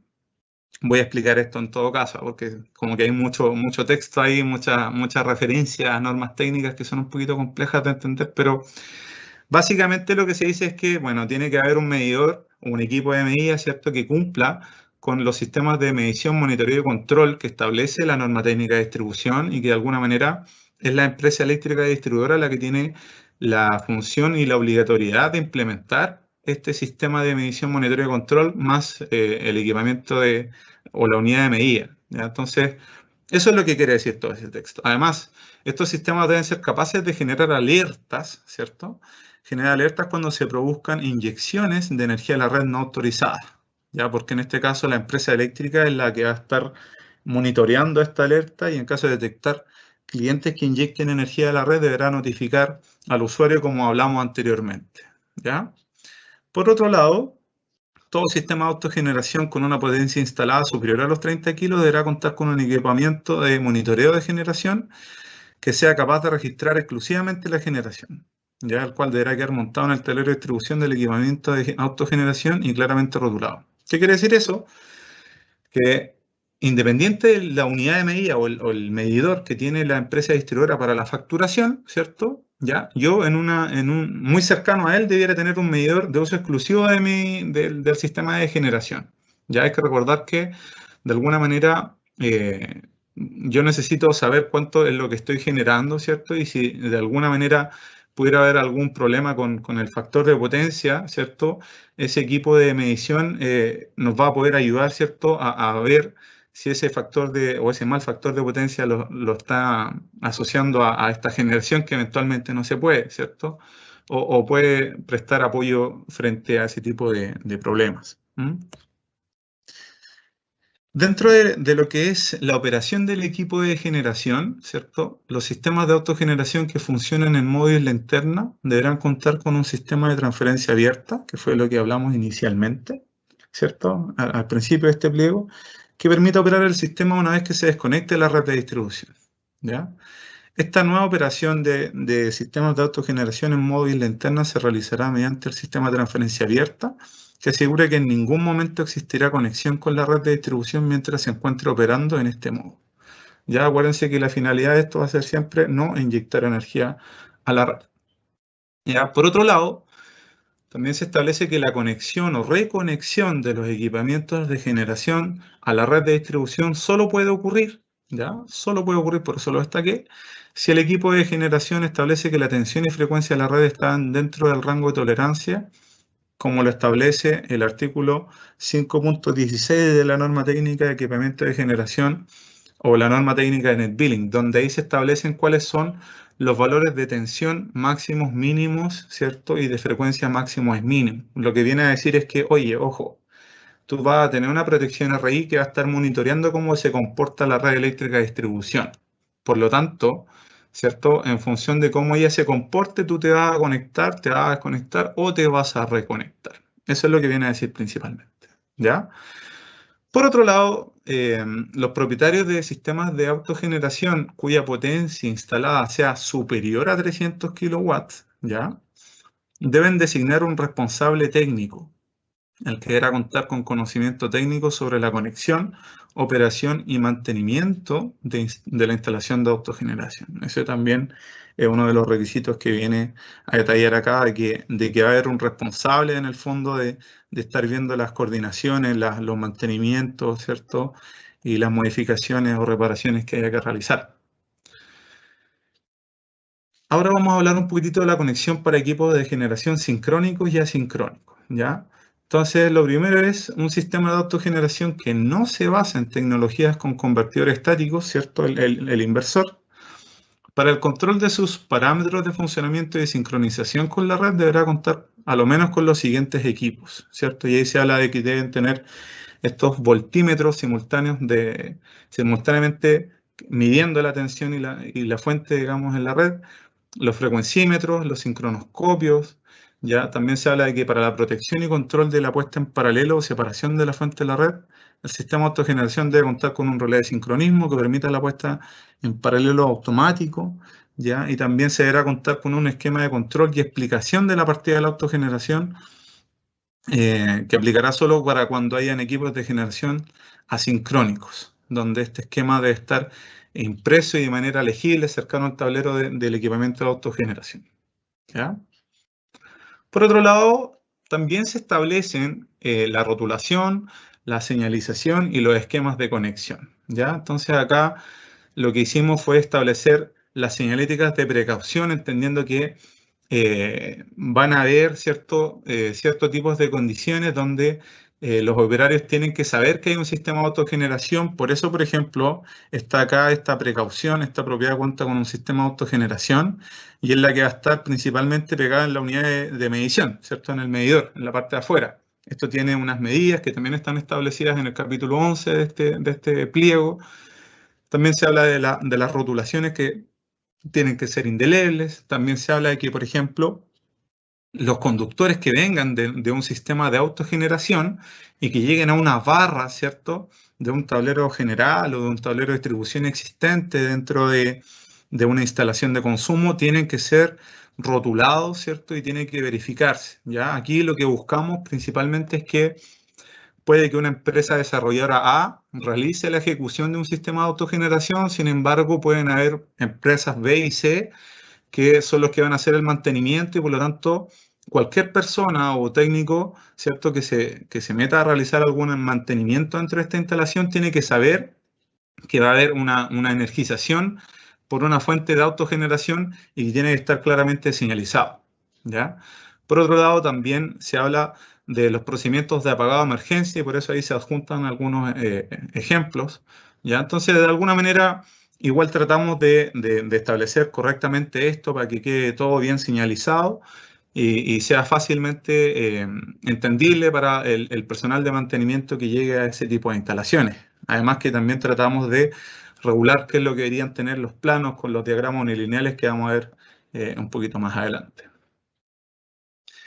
Para ir ya como finalizando con las exigencias para la conexión a la red, ya es importante que hay un anexo que habla de cuáles son los sistemas de protección que debe tener un sistema de autogeneración, ya entendiendo que en este tipo de instalaciones los equipos de protección deberán medir la tensión y la corriente en cada fase y van a desconectar el sistema de autogeneración cuando vean ciertos problemas con la tensión y la corriente en cualquiera de sus fases. Entonces, lo que se muestra acá es una tabla de resumen que detalla cuáles son los requerimientos en función de la potencia, como les decía inicialmente, ¿ya?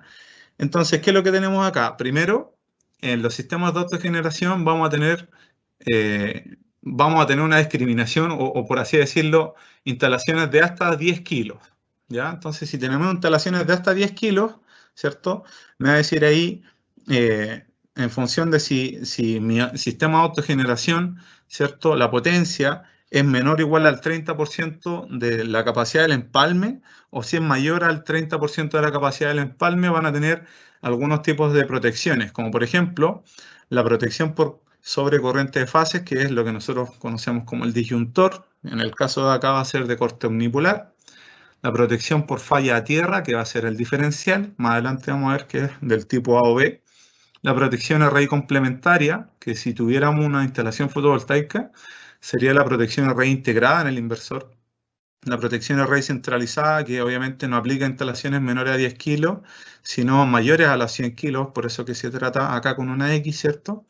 La protección de potencia inversa, que no va a ser exigida en instalaciones menores a 10 kilos, cuya capacidad del empalme sea menor al 30%, de hecho habla del 10%, pero... y sistemas de control de inyección cero que van a ir siempre, ¿ya? Y acá tenemos el registrador de energía, o en este caso este equipamiento de monitoreo de generación. ¿Se acuerdan del medidor que hablamos hace un ratito? Esto es mayor o se exige para instalaciones mayores a 30 kilos. Entonces, de alguna manera, este cuadro que está acá, ¿cierto? Tratamos de simplificar cuáles son las protecciones que deben tener este tipo de autogeneración en función de la potencia o la capacidad instalada que ellos tienen, ¿ya? Como les decía, a veces los nombres son un poquito complejos de entender, pero acá está la protección por sobrecorriente de fase, ¿cierto? Que son principalmente las protecciones de corte unipolar, como en este caso están viendo una instalación trifásica, se cortan las tres fases y el neutro.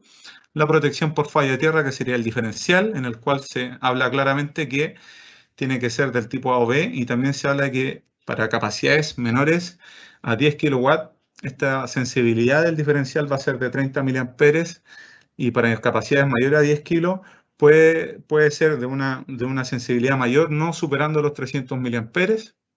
Y un poquito más abajo también quisimos regular qué era lo que pasaba con instalaciones de mayor capacidad, donde el diferencial tiene que ser del tipo electrónico. Entonces ahí mostramos un diferencial del tipo electrónico asociado a sus contactores, donde acá venimos a regular el toroide, ¿cierto? El tipo de contactor que se debe ocupar, las distancias y la operación con sus tiempos de operación, ¿ya?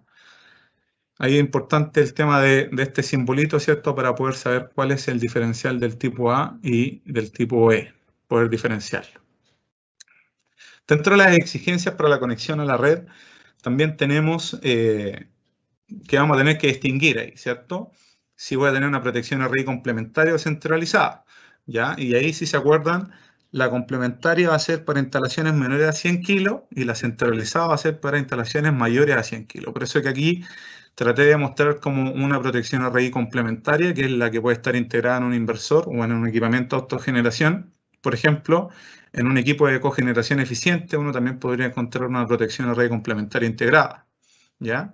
Y obviamente, en función del tipo de RI que yo tenga, ¿cierto? Voy a tener una declaración de ajustes diferente, ¿ya? Entendiendo que esto está regulado en el artículo 5-16 de la norma técnica de NetBilling, donde ahí se establecen los valores para tensión, frecuencia, desconexión, reconexión, ¿cierto? Para una instalación de consumo conectado en un empalme en baja o conectado en media. También se habla de la protección de potencia inversa, ya entendiendo que la norma 4 actual era bastante rígida y lo único que permitía era una protección de potencia inversa para impedir la inyección de energía a la red. Entonces, hablemos un poquitito de esto. Ya, primero, esta protección de potencia inversa deberá ser del tipo de regulación de potencia activa, deberá cumplir con estas normativas IEC para de alguna manera acreditar, digamos, que cumple con estos parámetros de monitoreo, de control, ¿cierto? Y también se viene acá a establecer cuáles van a ser los tiempos de operación del interruptor de acoplamiento, bueno, asociado a la protección de potencia inversa en función de sus capacidades, ¿cierto? Y aquí se establece que para instalaciones menores o iguales a 300 kilowatts de capacidad instalada, ¿cierto? El ajuste del relé de protección de potencia inversa va a ser de un 2% de la potencia nominal de la unidad generadora, ¿ya? Y el tiempo de operación va a ser de 10 segundos. Y obviamente, en función de cómo yo vaya teniendo un sistema de autogeneración con una capacidad mayor, ¿ya? Entonces menor va a ser el tiempo de operación. Es importante indicar acá que el relé de potencia inversa, como es bastante rígido, ¿cierto? Él me va a cortar todo el sistema de autogeneración o la instalación de consumo, ¿ya? Va a estar siempre asociado a un sistema de control de inyección cero. De modo que antes de que opere la protección de potencia inversa, ¿cierto? Va a estar, ¿cierto? Jugando ahí lo que es el sistema de control de inyección cero, reduciendo la generación para que obviamente no opere la protección de potencia inversa, entendiendo lo complejo que podría ser, ¿cierto? Botar una planta de 1,5 megas o de 3 megas o de mayor capacidad. Nos vamos a ir a los esquemas de protecciones para sistemas de autogeneración. Esto es un poquito más complejo, pero vamos a tratar de hacerlo más simple, ¿ya? Primero, acá tenemos en el lado derecho, ¿cierto? Un diagrama unilineal, que es el que aplicaría para la primera condición, la más simple de todas. Y aquí estamos hablando, por ejemplo, de sistemas de autogeneración de potencias bastante pequeñas, 1 kilo, 2 kilos, 3 kilos, ¿ya? Entonces, primero me dice, este diagrama, ¿cierto? Va a aplicar para potencias menores a 100 kilos, cuya capacidad de generación no supera el 10% de la capacidad del empalme, ¿cierto? Si tengo un empalme de 10 kilos, bueno, ahí puedo tener un sistema de 1 kilo y voy a poder cumplir con esto, ¿ya? Y por lo tanto, lo vamos a explicar de la siguiente manera. Acá, ustedes en la parte inferior están viendo un sistema de generación que se compone de diferentes paneles fotovoltaicos. Estos paneles fotovoltaicos van a ir hacia el inversor, ¿cierto? Que obviamente va a transformar la corriente continua en alterna. Y ahí pusimos una protección RI con el interruptor de acoplamiento que están integrados en el inversor. Por lo tanto, acá se compone ya de la protección RI complementaria, que es la que se establece en este pliego. Luego esto tiene un sistema, o sus sistemas de protecciones, que son los que hablamos anteriormente, ¿cierto? Los disyuntores, los diferenciales, están dentro de este tablero de distribución de autogeneración, ¿ya? Y esta a su vez se conecta con el tablero general, entendiendo que pueden haber otro tipo de tableros de distribución dentro de la instalación de consumo, ¿ya? Y luego tenemos la unidad de medida, el empalme. Entonces, acá está el tablero de punto de conexión que yo les mencioné al principio de esta presentación, ¿ya? Este tablero de punto de conexión, lo que va a tener ahí es el sistema de inyección cero, ¿cierto? Que va a ser, lo que él hace es estar ahí sensando, ¿cierto? Cómo se comporta la energía, ¿cierto? Él va a estar viendo de alguna manera los parámetros de la red eléctrica, ¿cierto? Y va a estar viendo también en paralelo la generación que yo estoy teniendo en un mismo momento para obviamente decir, oye, tienes mucha generación, vas a tener que bajar tu sistema de generación para igualarlo, para no inyectar energía a la red. Esa es la finalidad, ¿cierto? No inyectar energía a la red. Entonces, tratamos siempre ahí de poder colocar la mayor cantidad de antecedentes, ¿cierto? No nos da mucho espacio en el AutoCAD porque sí va a haber mucho menos, pero hay que entender que mientras más información ustedes le den a la superintendencia en cuanto a las caídas de tensión, los tableros que se incorporan, la canalización, los conductores, ¿cierto? Más fácil va a ser la revisión por parte de la superintendencia, que es lo que se busca, ¿ya? Por otro lado, tenemos que hay diferentes esquemas de conexión en función de si mi capacidad es mayor a los 100 kilowatts de potencia instalada, ¿ya? Entonces, por eso que el esquema de acá es un poquito más complejo, ¿ya? Si ustedes lo ven, tenemos la opción A, que habla de la protección array centralizada junto a la protección de potencia inversa del sistema de control de inyección con operación sobre el interruptor de acoplamiento que va a desconectar el sistema de autogeneración.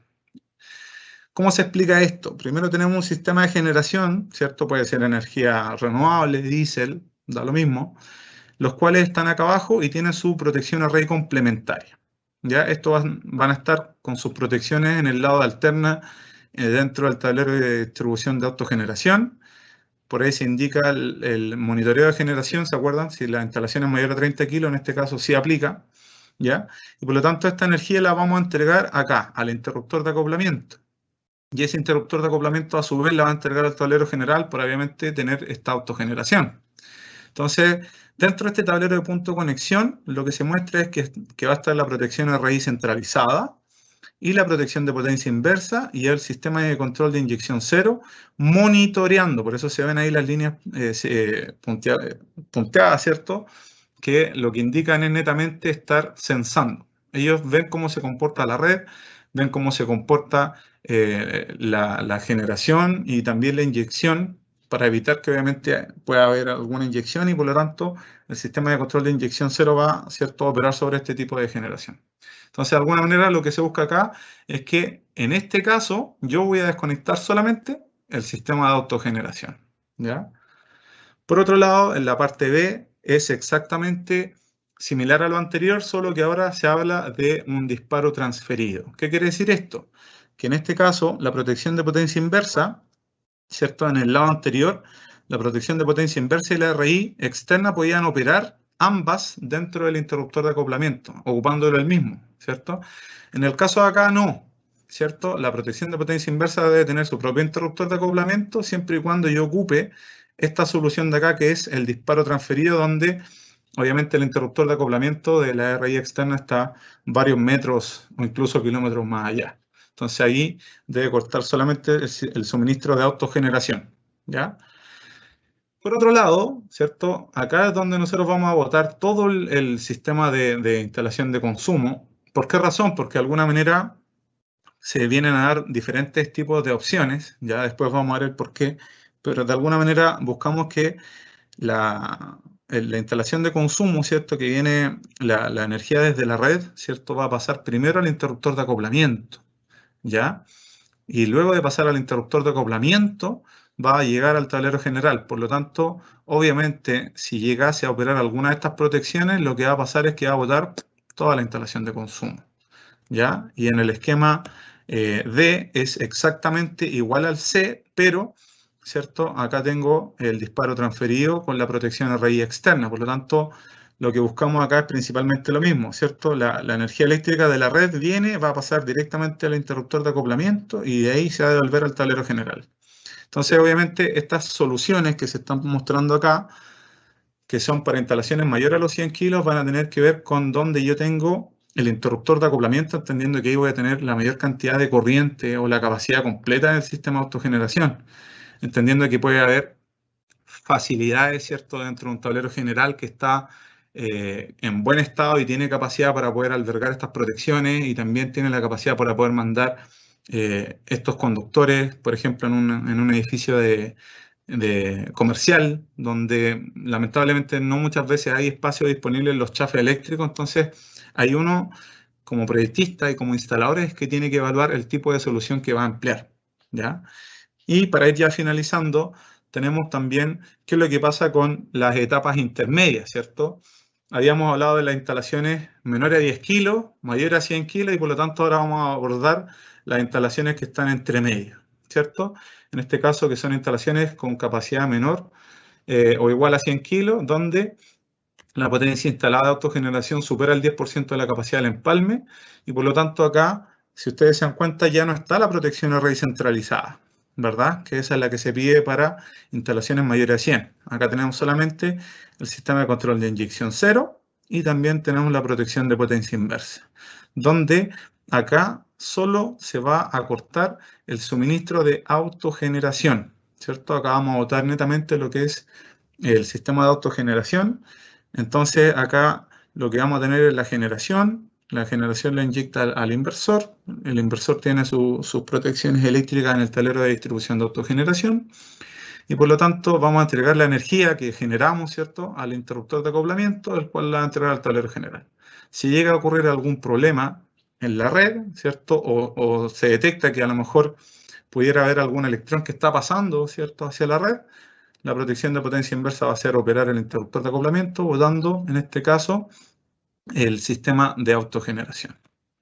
Y para finalizar, ¿cierto?, tenemos ahí también, bajo el mismo esquema o criterio, ¿cierto?, una conexión diferente donde del medidor, ¿cierto?, ahora voy a llegar al interruptor de acoplamiento y el interruptor de acoplamiento voy a volver a entregar la energía al tablero general, por lo tanto acá yo boto toda la instalación de consumo. Insisto, acá están todas las modalidades diferentes que se pueden dar para una conexión, entendiendo que es el instalador quien va a tener que, en función de lo que disponga en terreno, ¿cierto?, de las longitudes, de lo complejo que puede ser a lo mejor tener o no disponer de canalización existente para poder mandar esto, ¿ya? Pero bueno, esas son las soluciones que quisimos implementar. Y con eso terminamos este pliego número 9. Desde ya les agradezco a todos su tiempo, su asistencia, y espero que hayamos podido ser lo más claro posible. Eso. Le doy el pase a María Isabel.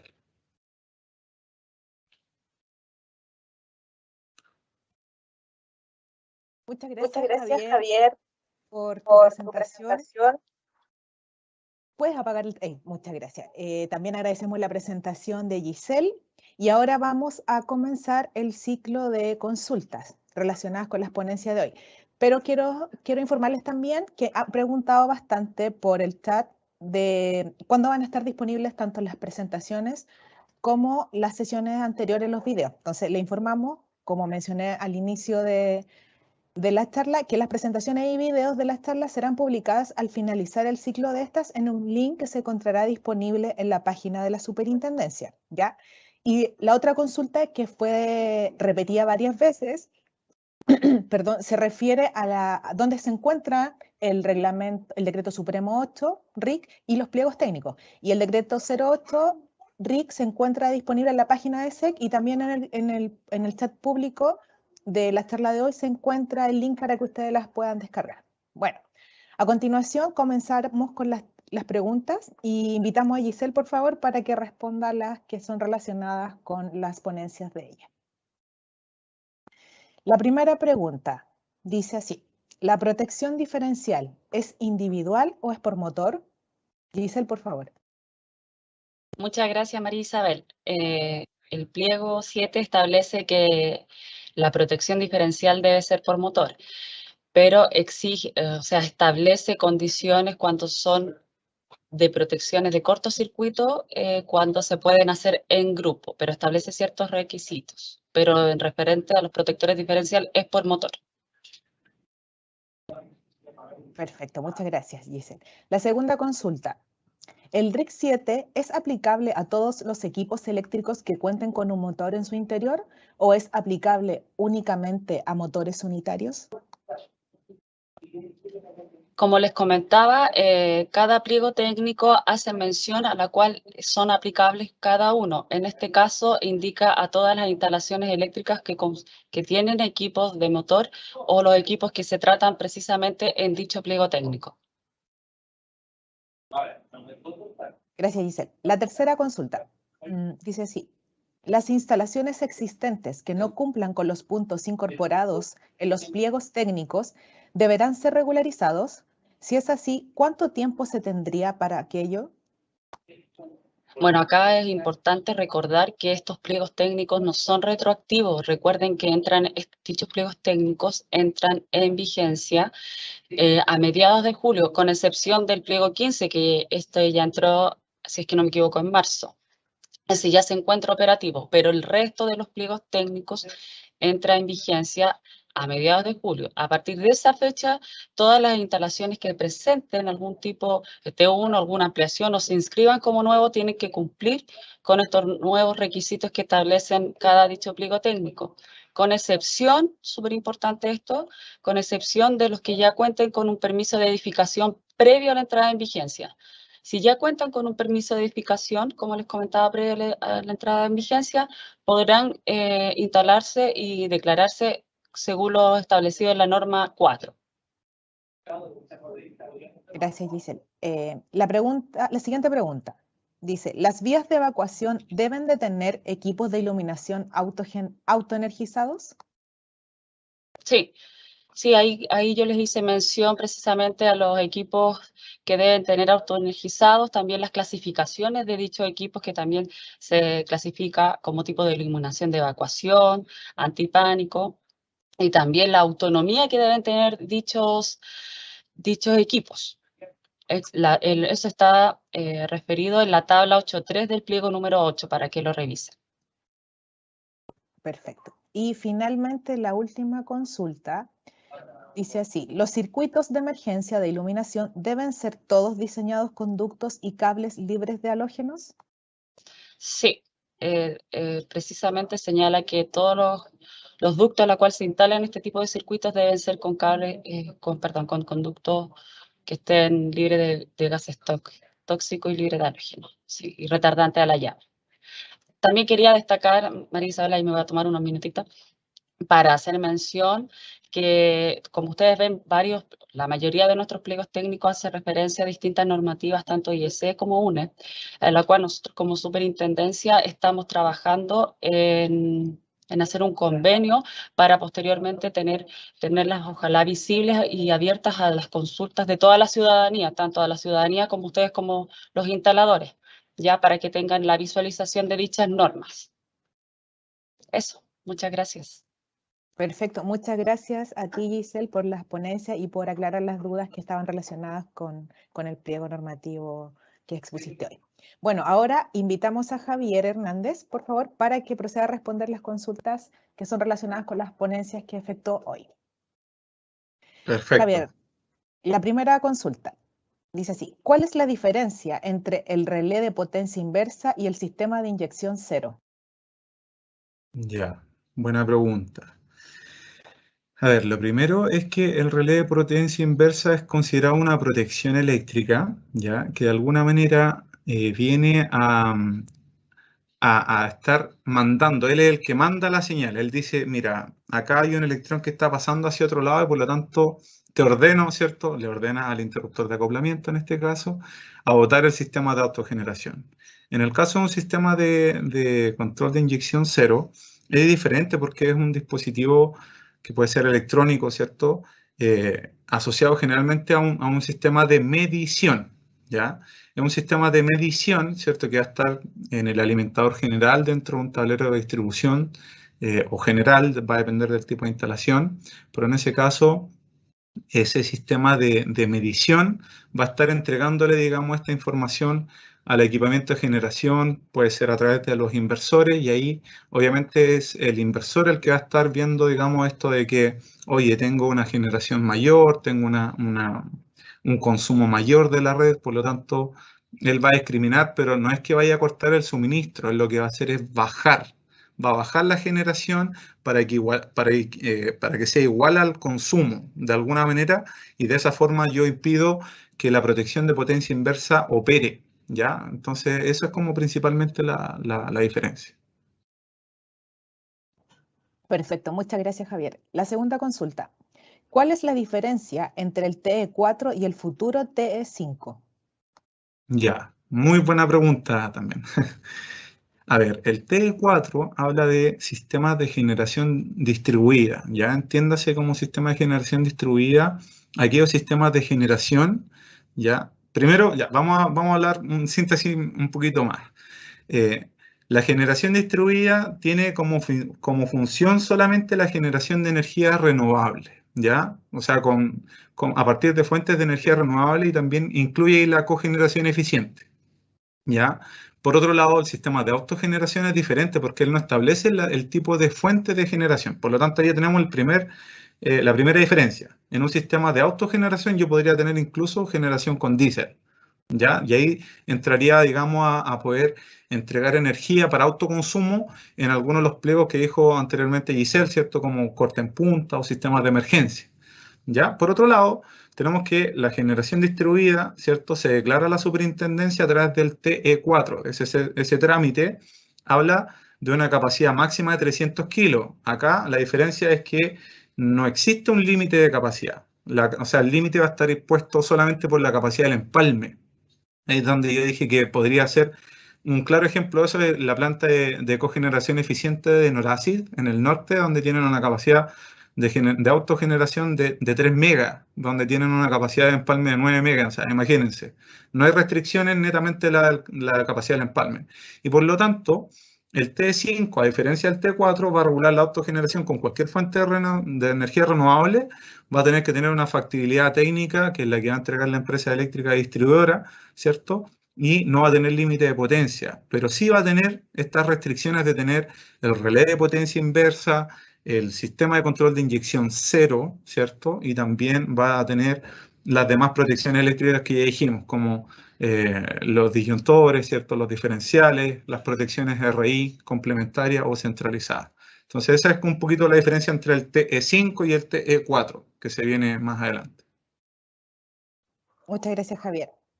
La siguiente consulta dice, ¿qué pasa con los sistemas de autogeneración en lugares donde no llega una compañía distribuidora y es la autogeneración la única alternativa? ¿Cuál sería el procedimiento en cuanto a factibilidad técnica para hacer el futuro T5? Ya, buena pregunta también. A ver, hay que entender que cuando no llega la empresa eléctrica distribuidora, ¿cierto?, o alguna concesionaria, entonces ahí estamos hablando de una instalación de autogeneración que es del tipo aislado, ¿cierto? Ahí estamos hablando de un sistema completamente aislado y por lo tanto, como les decía, nosotros hace poquitito oficializamos la instrucción técnica ITG-RIC 9.1 que establece cómo yo debo construir, diseñar, ejecutar, mantener una instalación fotovoltaica aislada. En ese caso, lo que es fotovoltaico aislado está regulado ya por el ITG-RIC 9.1.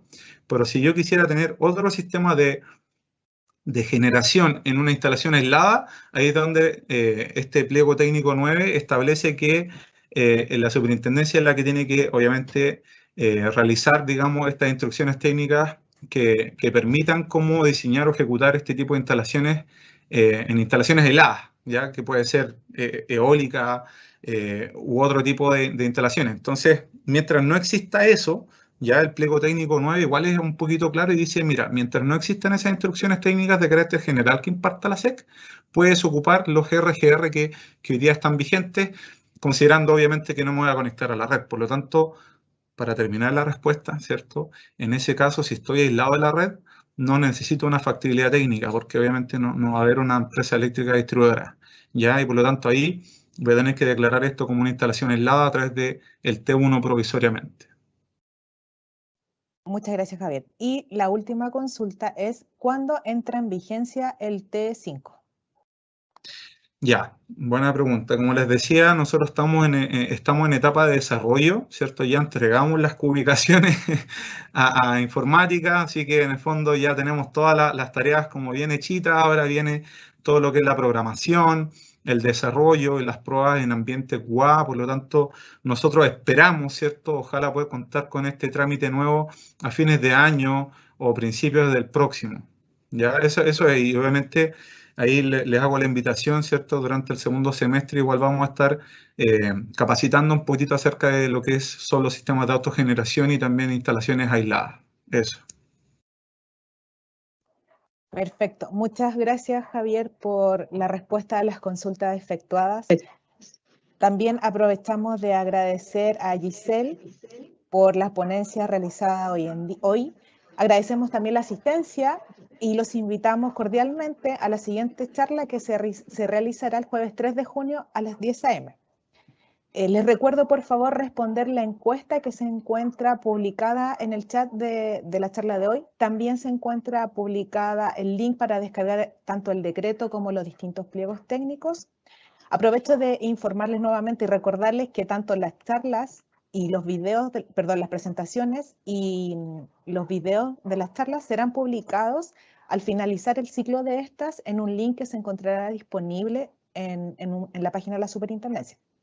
También quisiéramos invitar a los instaladores eléctricos que hoy nos acompañan que mantengan actualizados sus correos electrónicos en la plataforma del e-declarador, por favor. ¿Para qué? Porque ante una futura información, si la superintendencia necesita enviarle esa información para que estén actualizados los correos, ¿ya? Que tengan un muy buen día y buenas tardes.